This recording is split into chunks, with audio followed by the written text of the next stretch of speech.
Bienvenidos a Grafeno, les saluda Gustavo Julio García. Durante meses afirmé que a la velocidad de un bólido nos acercábamos al orwelliano 1984 y acaba confirmando. Les pido che escuchen un minuto. È questa l'efficacia dell'idrossiclorochina nella somministrazione della terapia domiciliare. La terapia domiciliare è efficace se è immediata, cioè se noi diamo la possibilità ai medici di base di poter intervenire subito per curare il malato che così guarisce e non finisce in ospedale.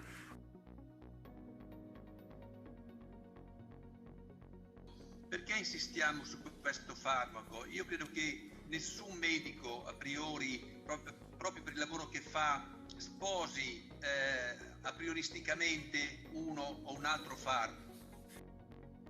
Si è dimostrato, perché la medicina è una scienza pratica, vale quello che succede, si è dimostrato estremamente efficace. Hoy 5 de septiembre se publicó en el Boletín Oficial del Estado en España la orden PCM-1030-2020. El Consejo de Seguridad Nacional, en su reunión del día 6 de octubre de este año, ha aprobado el procedimiento de actuación contra la desinformación. En los considerandos aparecen las siguientes justificaciones, entre otras. La Comisión Europea y su Eurobarómetro 464 de abril de 2018, Noticias falsas y desinformación en línea, expone que el 88% de los españoles consideran que la desinformación es un problema en España. Y según los datos del especial Eurobarómetro 503, misma comisión pero de marzo de 2020, el 66% afirma encontrarse con información falsa o que malinterpreta la realidad al menos una vez a la semana. La comunicación 236 de 2018 de la Comisión Europea define la desinformación así: información verificablemente falsa o engañosa que se crea, presenta o divulga con fines lucrativos o para engañar deliberadamente a la población y que puede causar un perjuicio público. En la lucha contra la desinformación, continúa el decreto, los ciudadanos consideran que los medios de comunicación, las autoridades públicas y las plataformas de medios sociales son los principales responsables de frenar la divulgación de noticias falsas. Interrogo. La queja de los españoles en el Eurobarómetro 464 es precisamente que estos medios son quienes representan el problema. Sigamos. Por otro lado, tal y como indica la Comisión en la comunicación conjunta al Parlamento Europeo, al Consejo Europeo, al Comité Económico y Social, la lucha contra la desinformación acerca del bicho 19 puede estar presente y afectar cualquier campo. Y en los tiempos actuales se ha observado de manera directa en la actual extensión epidémica, acompañada de una infodemia sin precedentes. Paréntesis. Aquí se adopta la neolengua de la OMS. Ya en los propósitos nos declara establecer medios de funcionamiento y mecanismos dirigidos a evaluar de manera continua el fenómeno de la desinformación a nivel global y particularmente para España resulta imprescindible.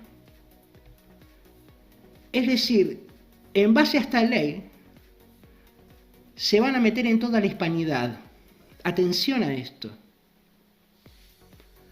Bien, para que todo esto tome sentido, primero, si toda la articulación de la orden fuese vigente y efectiva, muy probablemente el minuto inicial, que es un vídeo oficial en el Senado italiano, donde intervienen médicos investigadores, que hablan de la hidroxicloroquina, probablemente sería tachado por la OMS, la Unión Europea, The Lancet, el gobierno que aprueba esta orden, sus patrullas virtuales oficiales y las que actúan en la vigilancia privada entre los mass medias y las redes de realidad virtual como una noticia falsa.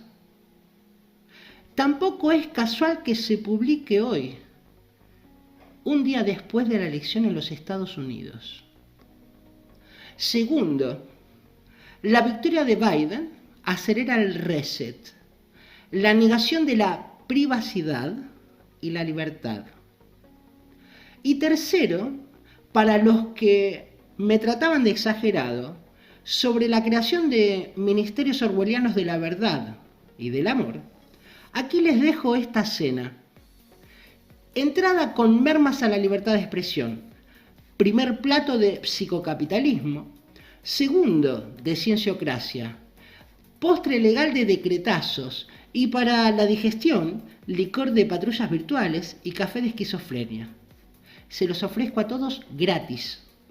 Así quedan satisfechos de la dependencia emocional de sus lustradas cadenas.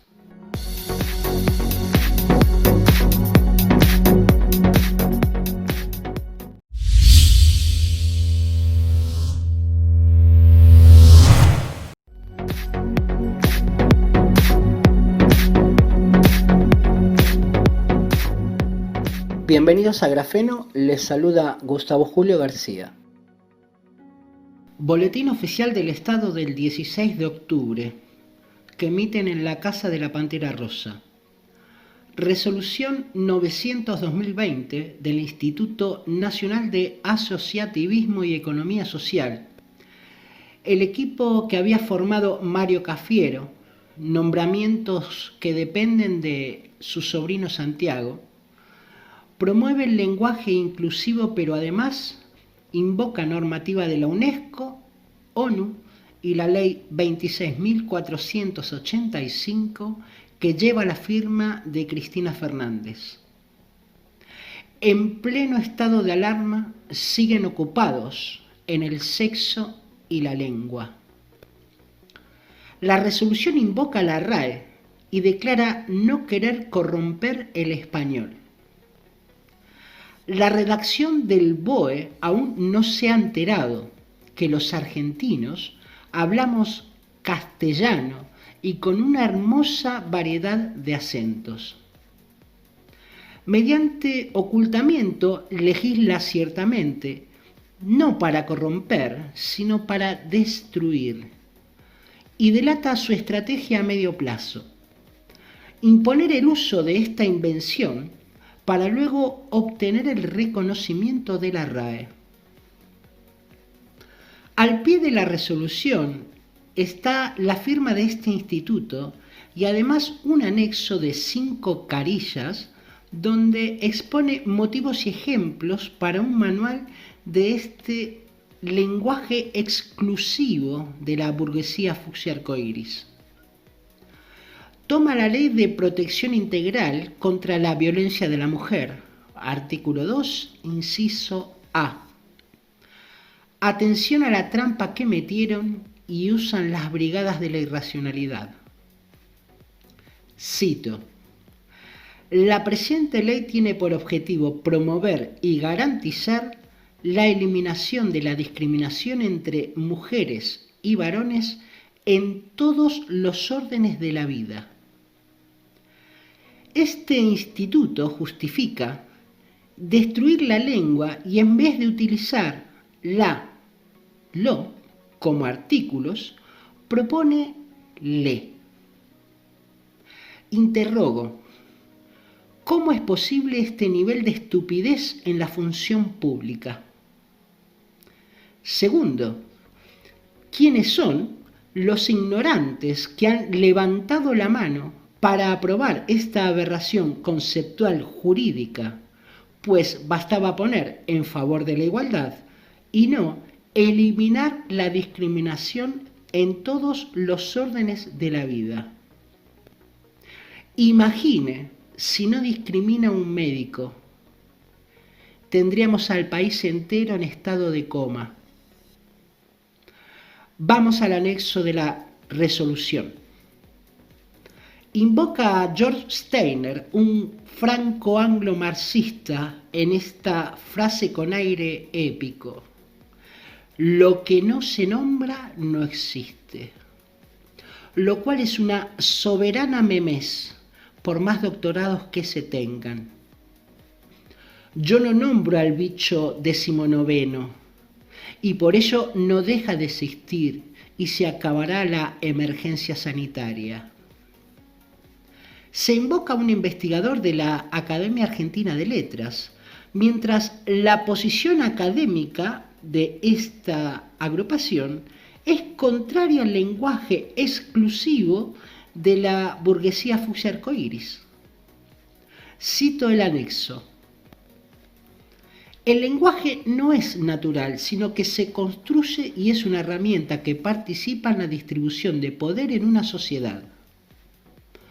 Proponer el uso de un lenguaje más inclusivo no pretende corromper el idioma español, sino pensar en una igualdad que no sea implícita ni velada y que arroja la necesidad de poner en evidencia las desventajas que viven las mujeres y personas de los colectivos LGBTIQ signo matemático más. Esta es una aberración conceptual y jurídica. Llama proponer con engaño o ignorancia, ya que al ser una medida legal es imperativa y por lo tanto no propone, sino que impone. Citan con cinismo a la RAE para reinterpretar mal y sin hacer un mero análisis de su propia cita. Atención, definición de la RAE. La lengua no es algo estático ni permanente, sino que se modifica en relación con el habla de los pueblos, es decir, con el uso que hacen de ella les hablantes.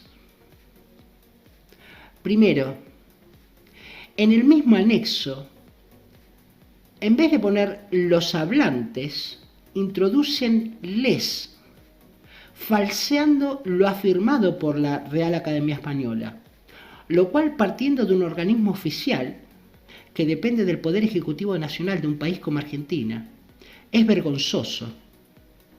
Segundo, define y refiere la RAE el habla de los pueblos.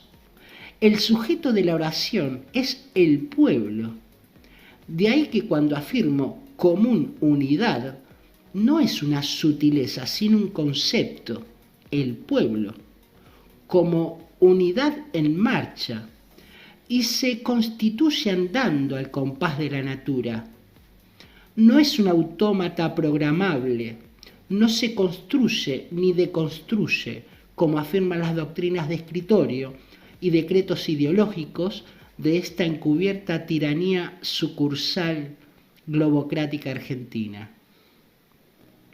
Tercero, es cierto que el lenguaje es una herramienta, tanto como es cierto que por su naturaleza no es un ámbito de experimento social, pues el experimento destruye la unidad común del sujeto, pueblo, su identidad como elemento intrínseco de su ser y su herencia histórica aquilatada. Ergo, lo que hacen en la Casa de la Pantera Rosa es buscar la destrucción del pueblo, pues no lo aman ni quieren una cosa diferente. En el castellano rioplatense no se me ocurre ningún adjetivo para definir a esta tiranía, pero mi indignación ante la Casa de la Pantera Rosa tiene 1000 improperios. No obstante, seré inclusivo y gráfico. Este régimen irracional pertenece al conjunto de todos los fracasos de las ideologías que durante los últimos 300 años no dejan de arruinar a todos los pueblos, censurando la libertad de toda nuestra especie.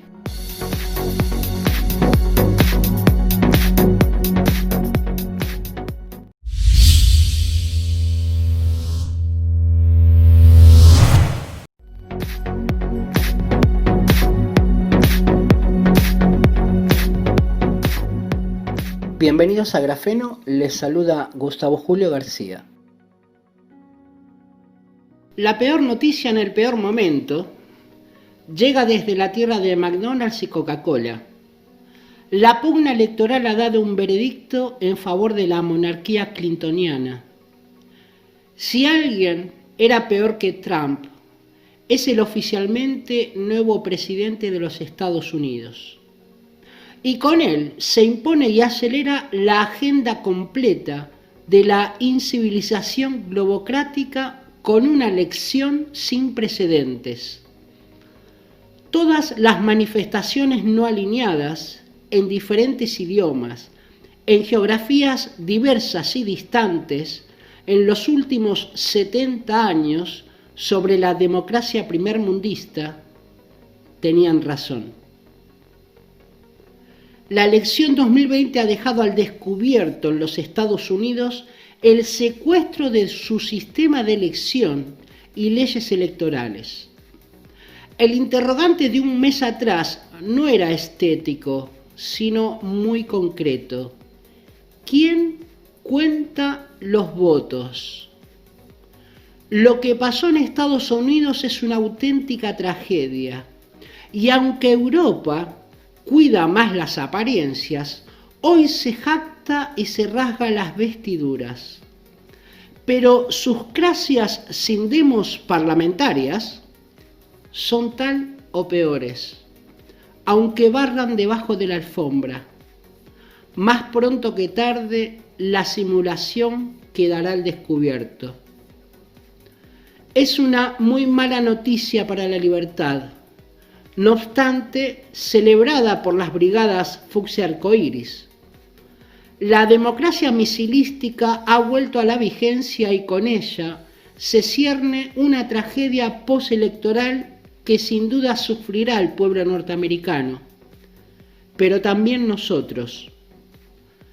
La complicidad de los medios de la irrealidad virtual, silenciando las noticias sobre el entorno y entramado del que participa Biden junto a Obama y Clinton, es irrefutable. Ya no hay un dique de contención en nuestro continente ante el avance del globocapitalismo progresista, y truenan la aproximación de tiempos de guerras humanitarias y censuras legalizadas, con la sumisión de multitudes adoctrinadas. Apunten esta afirmación, pues en un tiempo no muy lejano os tocará ver con vuestros ojos y sufrir en vuestras propias carnes esta realidad.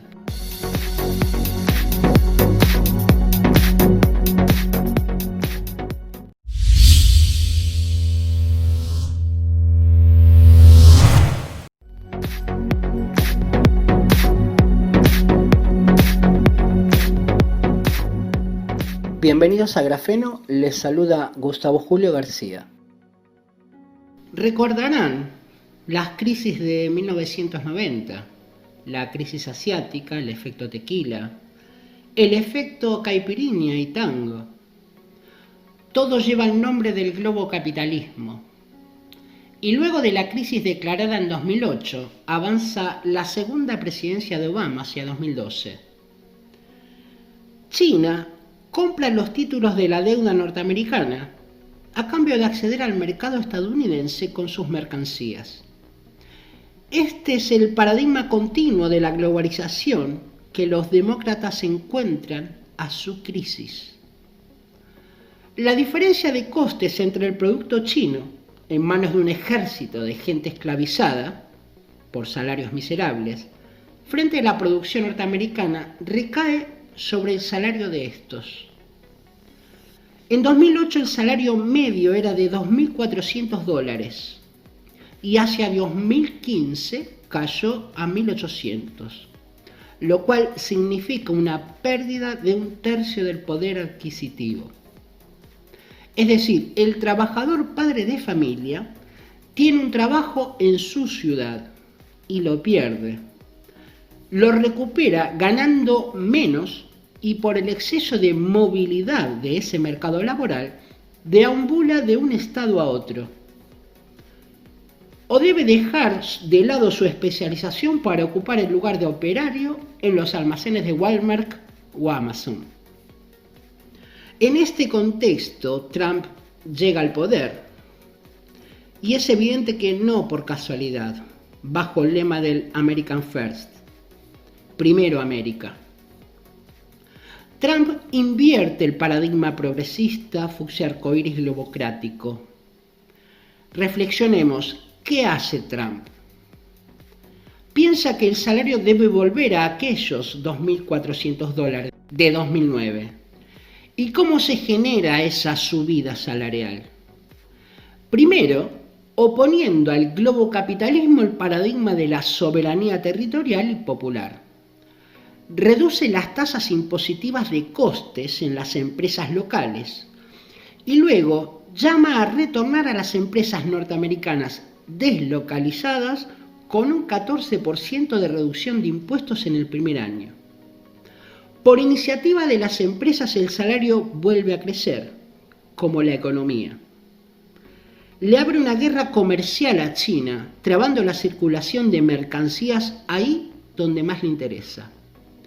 Obliga a la Reserva Federal a ser el prestador de última instancia a los Estados Unidos.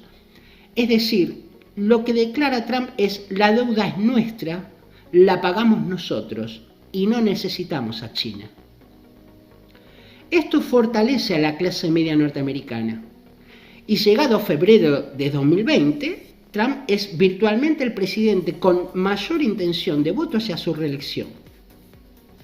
Pero un patógeno, cuyo origen es sin duda desconocido, pero geográficamente se ubica en China, en torno a un laboratorio financiado por empresas norteamericanas y europeas, utilizado lateralmente por la ONU, OMS, y con la colaboración de los medios de la realidad virtual, llegando incluso a la censura del propio Trump, pone en discusión la gestión sanitaria y su reelección. En los meses de abril y mayo se produce una leve desaceleración de la economía. Inmediatamente repunta, pero un evento accidental, grupos radicales lanzan la intervención violenta en las calles, sin sentido y con financiación de agentes que solo piensan en nuestra salud, e inauguran el psicocapitalismo. La cortina mediática se vuelve impenetrable y merma a Trump toda posibilidad. No es casualidad que aún así, con toda la maquinaria mediática en contra, obtiene 5 millones más de votos que en su elección anterior. El fin de esta historia está por escribirse, pero esta cronología muestra lo que decimos hace un tiempo: identificar cómo actúa el enemigo. Luego viene a dar razón al análisis de mirar hacia adentro y promover el desarrollo interior, aún desde el ámbito municipal y desde allí a las provincias. Y advertir la tiránica tarea que nos espera. Enfrentar los medios de desinformación que juegan un rol fundamental contra los intereses soberanos. En su nostálgica mirada globocapitalista que reverbera el tiempo en que la libertad es solo una declaración formal, pero cercenada en la realidad de los hechos.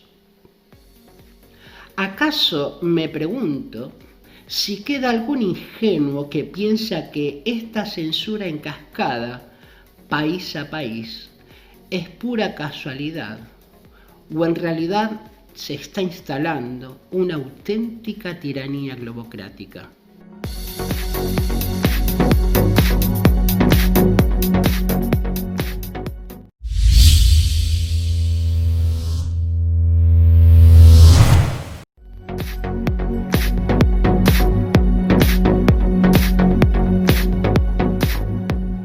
Bienvenidos a Grafeno, les saluda Gustavo Julio García. Otra vez, en 10 años es la segunda. Los pueblos, con la mediación de sus gobiernos, que ocupan el Estado acabarán rescatando a los bancos. El diluvio aún no comenzó y Andrea Enria, presidente del Consejo de Supervisión del Banco Central Europeo, nos brinda información relevante sobre el gris que se cierne. 5 de noviembre, comillas, alerta, lo peor está por venir. Prepárense para una situación de quiebras en la banca europea. Esto es un shock extraordinario. Sigo, y atención. El sector bancario europeo entró en esta crisis con una fragilidad estructural, al tener un exceso de oficinas.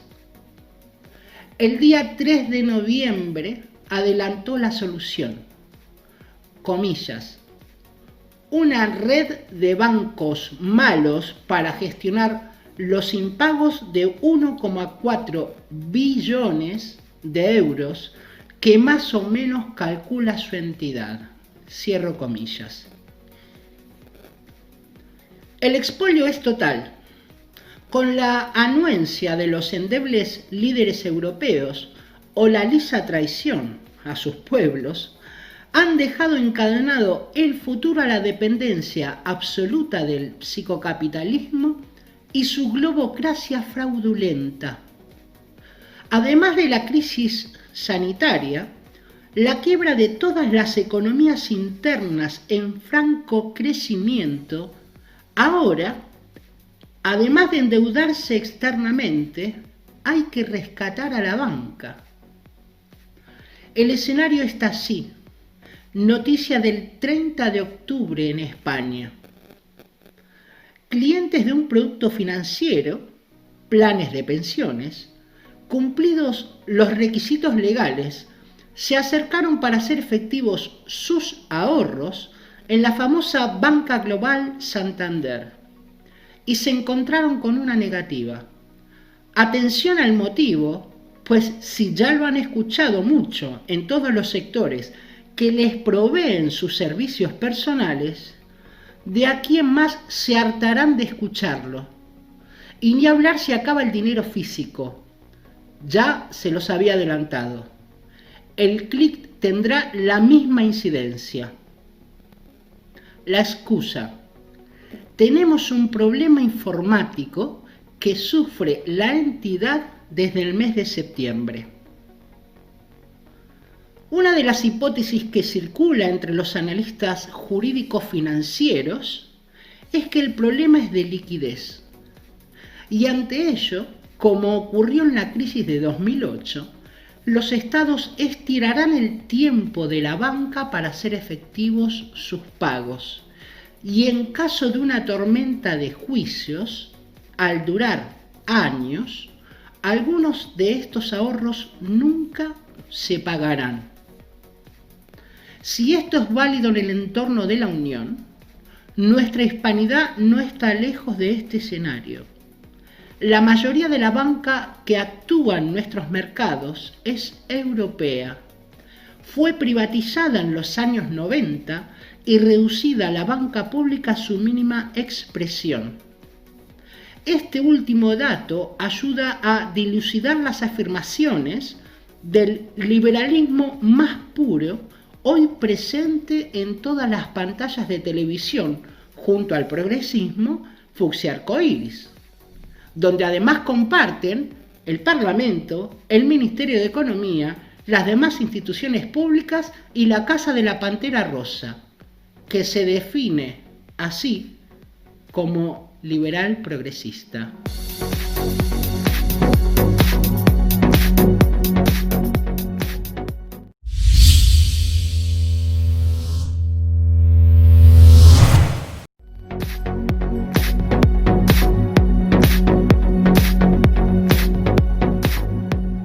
Bienvenidos a Grafeno, les saluda Gustavo Julio García.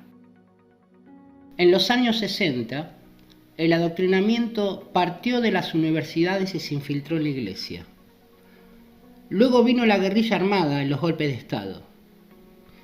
Hoy, un manifiesto en defensa de la cracia sin demos global se redactó en Bolivia, firmado por los defensores mediáticos del dictador Fidel Castro y Guevara Lynch, promotores de la policía del pensamiento único, globocrática y fucsia arcoíris. Sus corrientes políticas tienen dudosa financiación legal, por una parte de la narcoguerrilla, la ONG de George, o bien la corrupción de fondos públicos. Suscriben la censura pública y han habilitado la censura privada. Han venido al continente desde Europa a suscribir, junto a la mediocridad local, un manifiesto. ¿Quiénes firman? El habitante de la Casa de la Pantera Rosa, Alberto Fernández, y responsable directo de la destrucción económica argentina en tiempo récord, 7 meses, y del hambre que vendrá. Evo Morales, el adjudicatario de un abultado plan social y refugiado político boliviano en Argentina. Emperador de El Chapares. José Luis Rodríguez Zapatero, generador de 5 millones de desocupados y el rescate a la banca de 60.000 millones irrecuperables en España, y una deuda externa de 300.000 millones. Pablo Iglesias Turrión, actual vicepresidente del gobierno, que acaba de lanzar su Ministerio de la Verdad junto con la firma de Pedro Sánchez, también de España, en la misma dirección de la deuda externa que Zapatero. Jean-Luc Mélenchon, responsable de la Francia insumisa, pero sumiso a la globocracia que destruye a los pueblos dentro de la Unión. Por Grecia, Alexis Tsipras, expresidente, flagrante traidor al voto popular griego, un demócrata que Dios nos libre.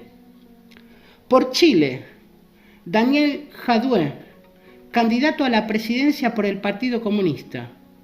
De Colombia, Gustavo Petro, candidato a la presidencia por la fracción guerrillera M19. Embargado por el buenismo fundador del partido, Colombia Humana. Perú, Verónica Mendoza, candidata a la presidencia por un ramillete de organizaciones de izquierdas marxistas. Y Dilma Rousseff, que vamos a hablar. Y toda esta gente honorable y honrada firma con una clara muestra de humildad al referirse a sí misma de esta forma, comillas. Los firmantes de esta declaración, gobernantes, expresidentes y líderes progresistas en nuestros respectivos países de Iberoamérica y Europa, afirmamos nuestro compromiso histórico de trabajar conjuntamente por la defensa de la democracia, la paz, los derechos humanos y la justicia social frente a la amenaza que representa el golpismo de la ultraderecha. Cierro comillas. Desde ya todo aquel que no piense como ellos está dentro de esa derecha. El ungüento embriagante que habrá concedido el hechicero local y el humo del incienso ha eyectado de sus cuerpos el aurea intangible y espiritual favorable a la imposición y apoyo a las patrullas virtuales, la censura a la libertad, la nueva iglesia santífica de la cienciocracia, el estado policial de la alarma sanitaria, que sirve al psicocapitalismo de una globocracia que aspira a eliminar definitivamente al demos. De toda posibilidad de alcanzar la soberanía en sus territorios y convertirnos en esclavos. O lo que es lo mismo, son los centinelas del correo postal o electrónico del Partido Demócrata Norteamericano.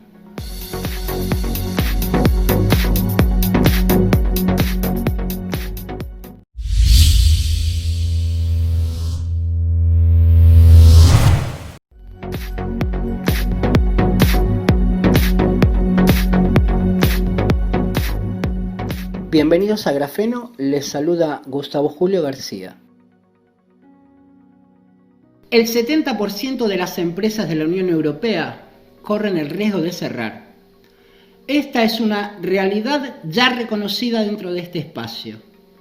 Y de acuerdo al rescate bancario del que hablamos hace 3 días, vaticinado dentro de la Unión por el presidente del sector, está claro que la economía global está en plena reconversión.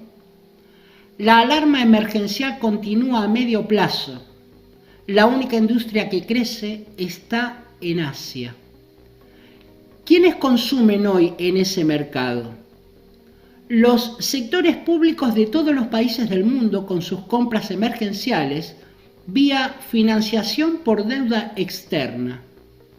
Y la demanda al menudeo del consumismo primermundista, trabajadores, empleados y funcionarios públicos que vienen esquivando la miseria. Mientras la modalidad de compra por excelencia este año, a excepción de la alimentación, es la compra online. Cuando afirmo el 70% de las empresas, hablamos del total de ellas. Las grandes y el sector financiero, llegado el caso, serán rescatados como siempre. Pero al referirnos a la pequeña y microemprendimiento, del que usualmente nadie considera, la tasa es del 90%. El sector turístico, gastronómico y el pequeño comercio ya han quebrado y los estados los han dejado morir.